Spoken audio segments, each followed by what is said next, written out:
नमस्कार दर्शक बंधु, आज आम पहुंचीचु कटकर शिक्षा अनुष्ठान राधानाथ ट्रेनिंग महाविद्यालय जो चली आम संबल पक्षर एक कर्मशाला। विगत दिन में सौम्याश्री बालेश्वर फकीरमोहन विश्वविद्यालय सौम्याश्री आत्माहुति घटना को नहीं सारा ओडिशा रे चर्चा चली बेले आज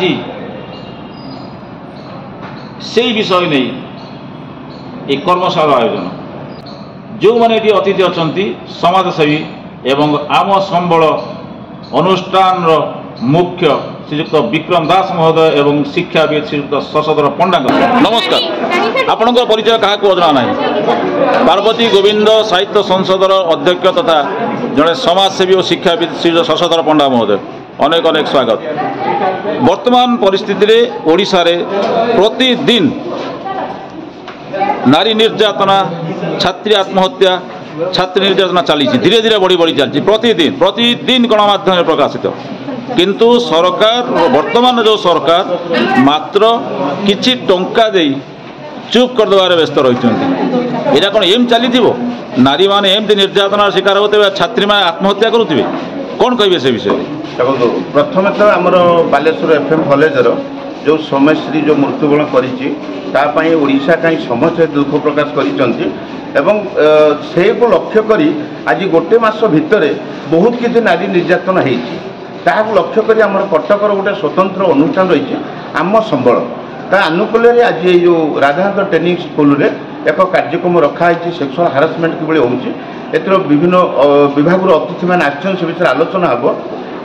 मोर एति सरकार कहबी आज नुहे प्रतिदिन किछि किछि नारी निर्यातना होउची विद्यालय हो, महाविद्यालय हो, विश्वविद्यालय हो, ट्रेनिंग विद्यालय हो, प्रत्येक जगार किछि हारासमेंट करा होउची पिला को जहाँफल से पिला शेष मुहूर्त से सुइसाइड करने पछौ ना।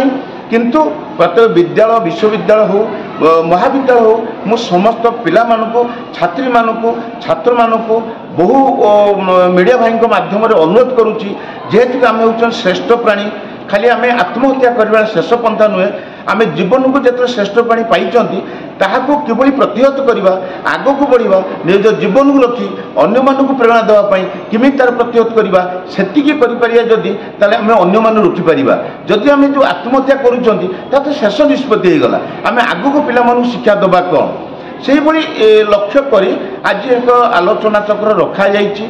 खाली जे आमे चाहिए परिवर्तन करदेवा ता नुहे, मु सरकार को अनुरोध करे, प्रशासन प्रशासन अनुरोध करी एक आईन आणतु जो नारी निर्यातना, शिशु जो निर्यातना आउ जो हारासमेंट यौन निर्यातना करा जाउची एभली आईन करा जाऊ, से दोषी उपरे एही दंड विधान करा जाऊ।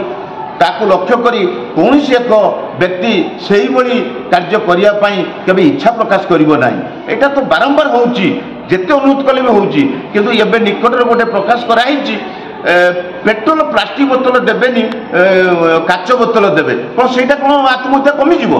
ता माने जे गछर आत्महत्या करूची बड़ गछ काटी दवा, छोट गछ रहबो से कमी जीवो। जे ट्रेन लाइन सोई पहुंची कौन ट्रेन चलिया बंद कर दवा, एटा कौन गोटे शेष निष्पत्ति?